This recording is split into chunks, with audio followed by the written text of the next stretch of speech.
I'm Asger. You can ask me anything. Today I'm answering this question. Why do people Google the same things? If you ever worked in online marketing, you'll have some basic knowledge about this, I'm sure. But it is really fascinating to just see these Google trends.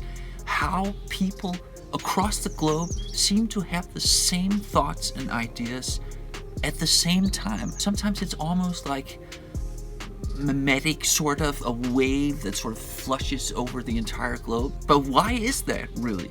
I actually have a pretty simple explanation of that. Now, I just want to rewind the clock to about 20 years ago when I graduated from high school.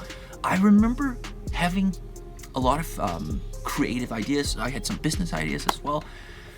And I remember thinking that all these ideas I had were completely unique. I mean, the internet was around back then, and I used it, on my lunch break in high school, but beyond that, I didn't have internet connection. But I remember just a few years later, when I started using the internet and Googling ideas to check if other people had them, I just remember how this really sunk in at some point, that regardless of the idea I thought I came up with, 99% of the cases, someone else already had that idea. Not in 100%, but in very close to 100%.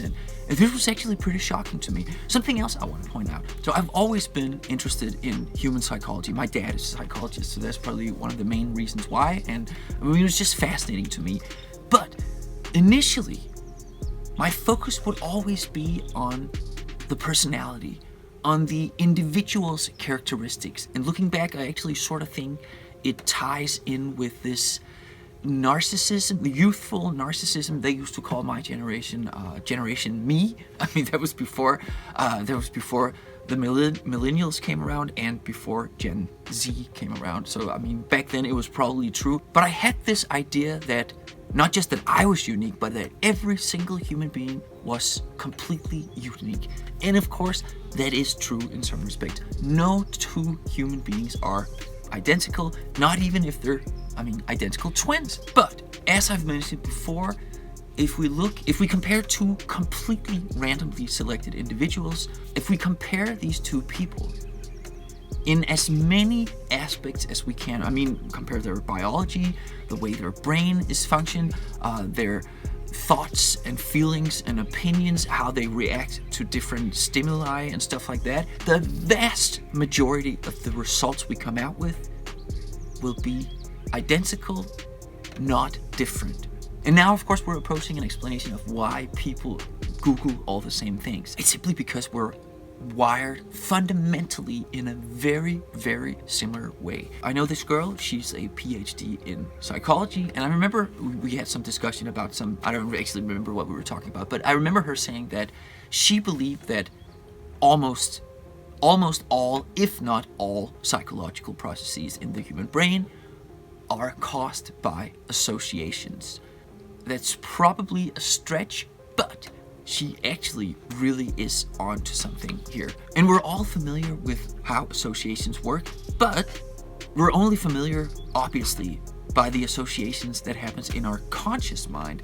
There's a vast number of processes happening in our unconscious mind, and many of those are also based on associations. And of course, this quickly turns into a free will debate, and we're not having that in this video, but it is worth thinking about. Let's say you're off from work, you're driving home in your car, and all of a sudden, you happen to think of something, and you're like, oh yeah, I want to Google that when I get home, or ask Siri right away, and you do so.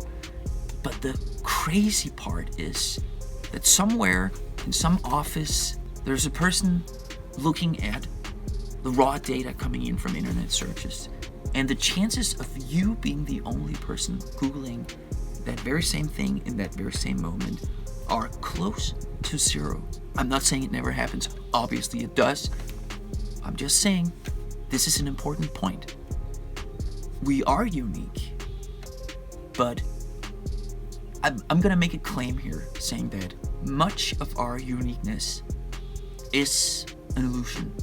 It's simply because we don't have access to most of what happens in our brains, and therefore we can't compare it to what happens in other people's brains unconsciously. The reason I don't say subconsciously is just, I mean, that term is sort of out of fashion. We meaning us psychologists, like to call it unconscious these days. But it's actually a really interesting realization, and I think you should take this with you. Something else, and this is something I want to dedicate another video to probably, but something else really interesting as well. What is creativity? I think creativity, I mean, at least one possible definition of creativity is that you take things that you encounter in the world and then you pair things that don't usually fit together.